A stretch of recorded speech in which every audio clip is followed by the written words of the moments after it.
Hotep, chère conscience, je vais te parler des âmes désincarnées. Comment vivent les âmes désincarnées? Les morts de votre famille qui sont passés de l'autre côté, sont-ils vraiment dans le plan astral, dans le plan ancestral? Je vais te dire qu'il y a 5 plans dans ce monde physique dans lequel nous sommes, mais souvent vous avez fait l'expérience du plan physique, puisque c'est le premier. Mais derrière, il y a 4 autres plans. Ensuite, nous avons après le plan physique, lourd, dense, la matière, nous avons le plan du bas astral. Ensuite, nous avons le plan du haut astral. Ensuite, nous avons surtout le plan de la conscience qui est le plan de la mémoire, qui est le plan de la kasha. Et nous avons également le plan de la lumière qui est le 5e plan ou le plan divin ou le plan de la nature elle-même. Alors, vous devrez savoir que ces 5 plans sont enchevêtrés, sont interpénétrés et il n'y a qu'une différence de vibration, une différence de degré de vibration qui les sépare. Et donc, par exemple, l'initié, il peut facilement rentrer ou traverser ces différents plans par rapport au fait qu'il maîtrise et qu'il connaît sa conscience.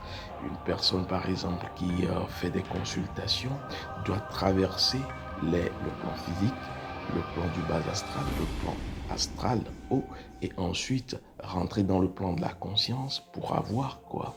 Avoir les informations. Et donc, après le plan de la conscience, qui est le plan de la mémoire, de tous ceux qui vivent et de tous ceux qui ont vécu, nous avons justement le plan de la lumière ou le plan de la divin, je dirais.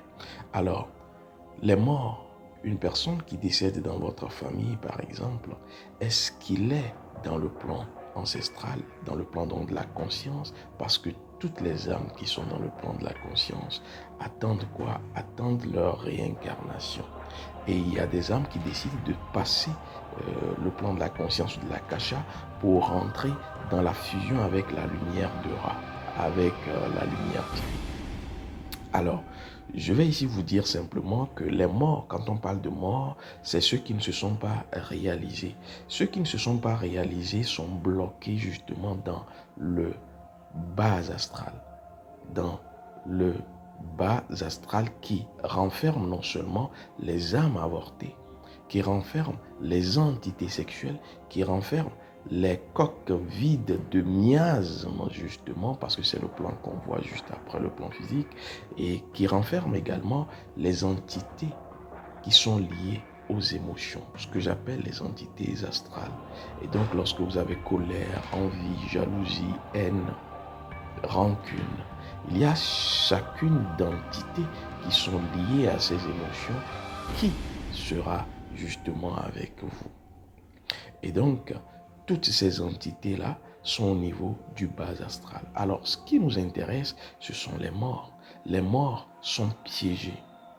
Les morts ne passent pas, ne franchissent pas le bas astral, le premier plan. C'est ce qui fait que les morts, en réalité, n'ont réalisé de leur vivant, qui ne se sont pas connus, qui n'ont pas été dans une voie qui leur ont permis de découvrir leur véritable nature, ne franchissent pas le bas astral et donc sont plus proches du plan physique.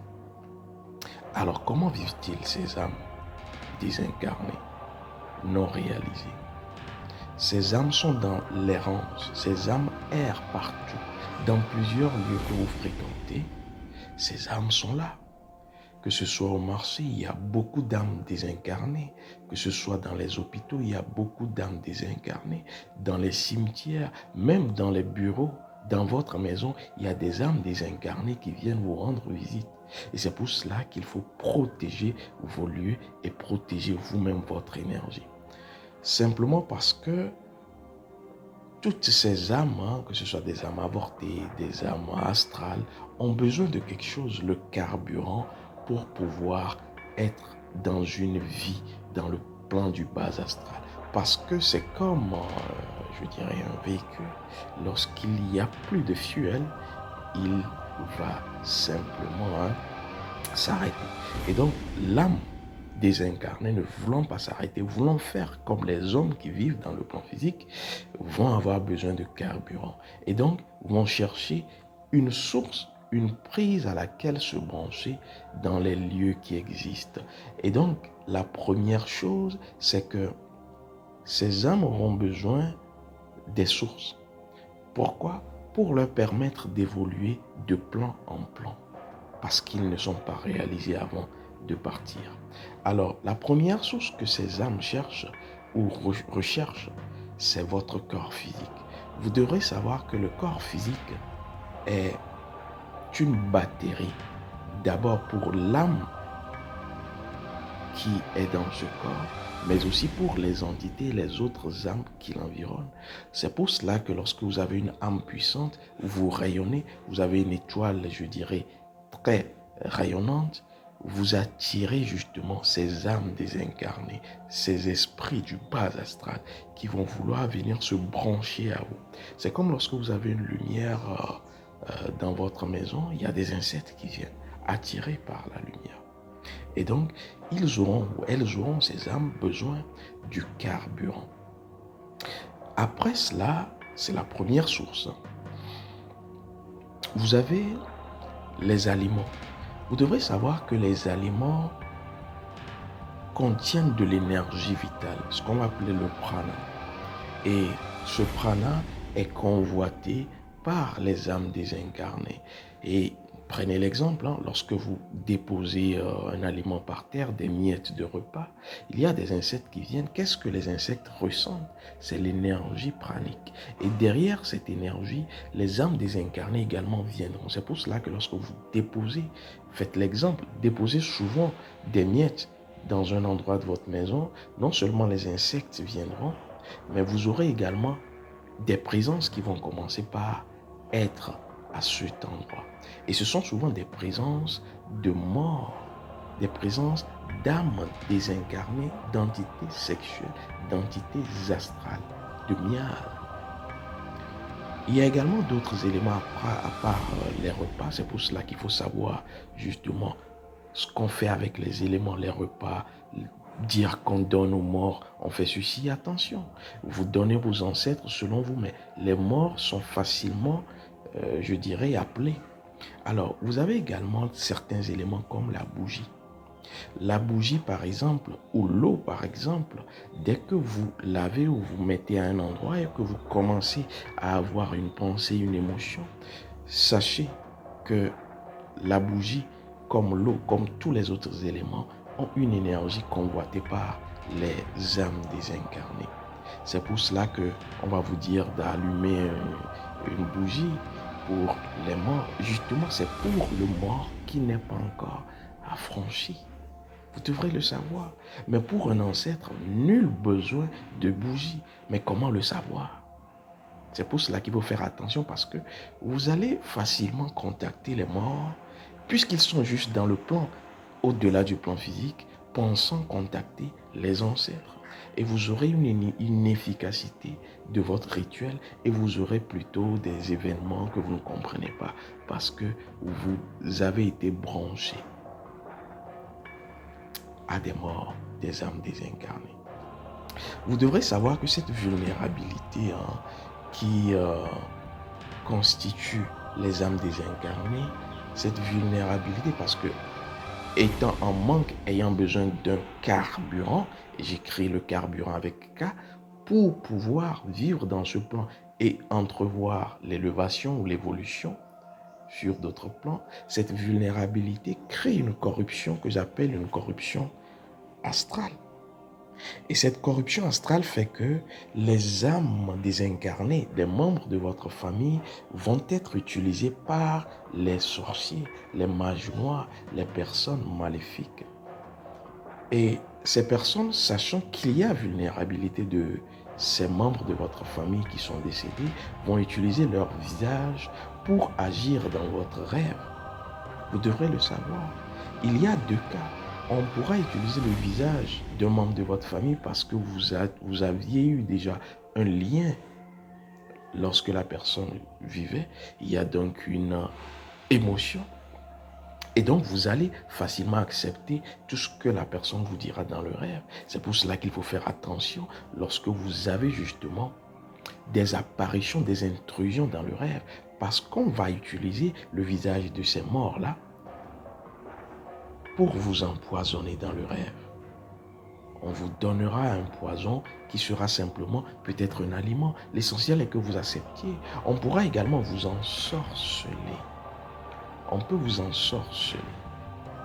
On pourra également vous bloquer. C'est pour cela que vous devez faire attention lorsque vous voyez le visage de votre oncle décédé, de votre tante, de votre père, de votre mère, de votre grand-père, de votre grand-mère. Ce n'est pas forcément, et dans la majeure partie des cas, votre membre de famille. C'est des sorciers qui prennent les visages. Et c'est pour cela que vous devez prendre des dispositions avant d'aller en sommeil. Vous devez également, pendant le sommeil, avoir des prérequis, des réflexes qui vous permettent véritablement de ne pas tomber dans le piège. C'est pour cela que vous devrez, je le dis souvent, éviter quoi? Éviter d'être émotif dans le rêve. Vous devez être sans émotion et sans pitié dans le rêve, surtout lorsque vous voyez des personnes que vous aviez connues qui sont décédées.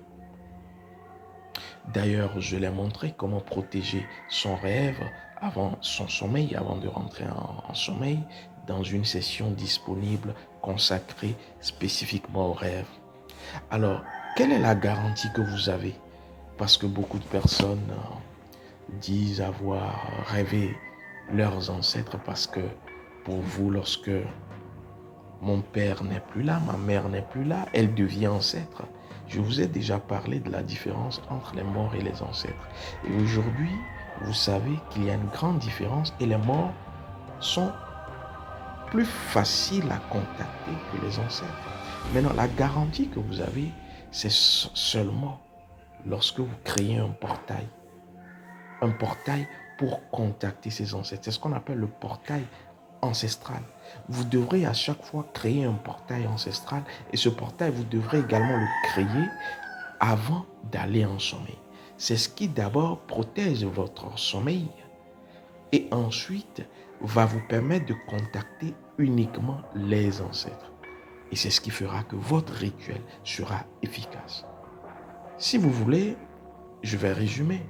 Ne faites pas de rituel aux ancêtres si vous n'avez préalablement créé un portail uniquement pour les ancêtres. Alors, j'en parle parce que beaucoup de personnes me disent avoir des problèmes malgré le fait qu'elles font des rituels aux ancêtres. Vous devrez savoir que vous n'avez pas respecté les étapes. Il y a toujours des étapes pour un rituel. Il y a des étapes et ces étapes vous permettent de retrouver l'efficacité, l'objectif escompté. Et donc, je vais d'ailleurs apprendre aux consciences qui seront avec nous pour la méditation de la pleine lune de ce mois, 6e mois de 2024. Je vais leur apprendre les étapes d'un rite et surtout quoi? Quelles sont les différentes catégories de rites et comment créer un portail pour les ancêtres et être sûr de contacter uniquement et exclusivement les ancêtres, pas les morts. Ce portail également vous protège dans vos rêves. Vous n'aurez plus d'intrusion. Otep Amon, à très vite.